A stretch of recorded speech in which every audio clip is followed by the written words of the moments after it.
Est-ce que tu t'es déjà demandé si c'est possible de hacker une IA comme ChatGPT ou Gemini par exemple? On sait tous qu'il est impossible de faire générer un malware ou du code malicieux, en théorie, à ChatGPT, car ce dernier nous bloque et nous répond qu'il n'a pas le droit de faire ça.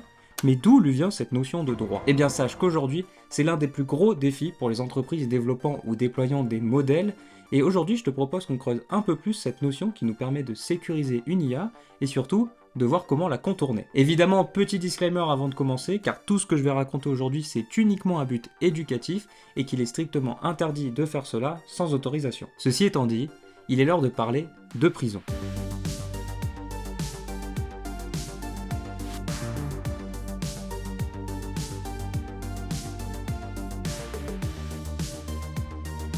Avec la popularité grandissante de l'IA, mais surtout on va pas se mentir, de l'IA générative, il y a une notion qui a aussi regagné en popularité, le jailbreak.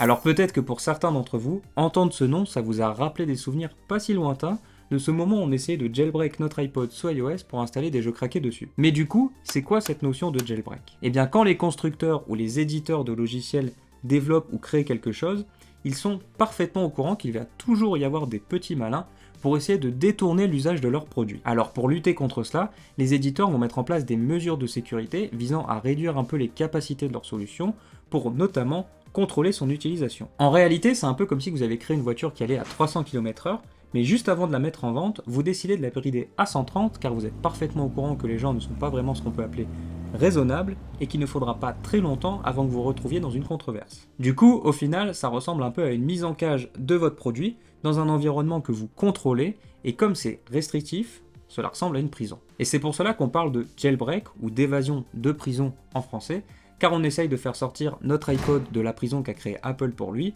ou pour revenir à notre IA, de la prison qu'OpenAI a créée pour ChatGPT. Et la question maintenant c'est, à quoi ça ressemble une prison pour une IA? Pour grandement simplifier l'architecture d'une IA, c'est des données en entrée envoyées à un modèle qui les traite, qui produit des résultats en sortie. Du coup, pour sécuriser tout ça, il n'y a pas non plus 10 000 leviers d'action, c'est soit vous le faites à l'entrée, soit le modèle s'en occupe lui-même, soit vous le faites en sortie. Du coup, les barreaux de notre prison pour ChatGPT se situent autour de ces trois éléments, et on peut plus ou moins rajouter des gardiens à chaque angle pour essayer de mieux contrôler tout cela. Par exemple, on peut ajouter un gardien à l'entrée qui va essayer de vérifier que les propos ou les prompts que nous envoient les utilisateurs ne sont pas racistes ou violents par exemple, et on peut mettre le même gardien en sortie pour éviter que ça soit l'IA cette fois-ci qui soit raciste ou violente. On peut aussi de manière plus avancée exécuter X ou Y prompt envoyé par l'utilisateur selon X ou Y rôle défini dans le modèle pour que le modèle ait justement accès à plus ou moins d'informations en fonction de la requête. Et évidemment, on peut aussi essayer de fine-tune notre modèle pour qu'il se protège lui-même des attaques les plus populaires. Aujourd'hui, tous les grands acteurs du cloud se sont mis à proposer des solutions pour sécuriser les IA, que ce soit Amazon Guardrails, qui est inclus par exemple dans Bedrock,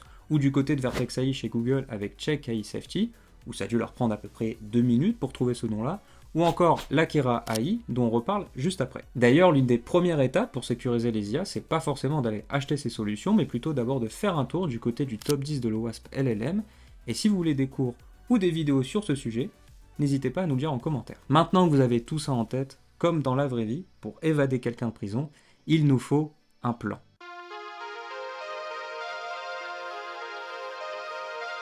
Je le rappelle encore une fois, mais tout ce que je vais dire à partir de maintenant, c'est uniquement un but éducatif, et vous n'avez pas le droit de faire tout cela sans autorisation. Ceci étant dit, l'objectif maintenant c'est de faire évader une IA de sa prison, et pour cela je vais vous partager l'une des méthodologies que j'utilise lors de mes pentests. D'ailleurs pour mes amis de la Red Team, cela devrait vous rappeler quelque chose. Sachez aussi qu'il existe des outils pour automatiser tout cela, alors une fois que vous êtes un peu familier avec la démarche, n'hésitez pas à aller les tester. L'idée est donc, au fil de la discussion avec l'IA, d'améliorer un prompt de base pour comprendre ses limitations. La méthodologie est donc cyclique jusqu'à ce que nous arrivions à nos fins, et ça va tourner autour de 3 éléments: reconnaître, comprendre et exploiter. La première étape, du coup, ça va être de poser notre question à l'IA comme un malpropre, afin de comprendre si elle a des limitations. À partir de là, il va être nécessaire de comprendre qui ou quoi vous a bloqué et pourquoi. C'est-à-dire qu'il va falloir déterminer si c'est plutôt le filtre en entrée, le modèle lui-même, ou le filtre en sortie qui a empêché votre prompt de fonctionner. Pour vous donner un petit indice, souvent si c'est le modèle qui vous a empêché de faire quelque chose,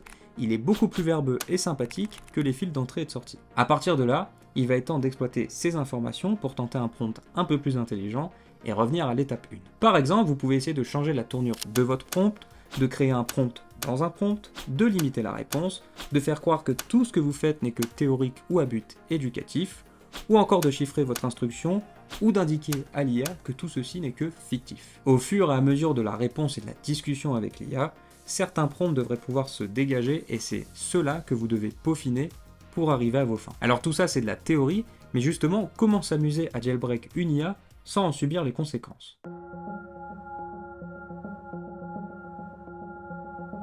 Heureusement pour nous, nous ne sommes pas obligés de vivre la vie de gangster et vivre en cavale pour essayer de jailbreak une IA, car l'Akira AI est là pour nous. À la base, l'Akira AI, c'est justement l'une de ces entreprises qui vendent des solutions pour sécuriser les IA génératives, mais ça aujourd'hui, on s'en fout, car ce qui nous intéresse, c'est Gandalf. Alors évidemment, pas le type du Seigneur des Anneaux, mais le Gandalf de l'Akira, qui est un espèce de CTF pour faire jailbreak justement une IA, dans lequel vous n'avez besoin que de deux choses, un navigateur et d'un accès internet. Le CTF est donc en deux parties, avec d'abord une aventure principale, composée de 8 niveaux de plus en plus durs, où l'objectif est assez simple à comprendre, faire dire un mot de passe ou un mot secret à une IA, malgré ses restrictions. Il existe aussi des quêtes secondaires, où là l'objectif va varier de niveau en niveau. Alors n'hésitez pas à aller faire un tour sur leur site, les niveaux sont vraiment top à faire pour mieux apprendre et comprendre tout ce dont je viens de parler, et évidemment, on a prévu de faire un walkthrough détaillé dans les mois à venir sur learning.tornad.io, pour ne pas vous laisser sans solution. Mais d'ici là, on se retrouve très bientôt dans une autre de nos vidéos,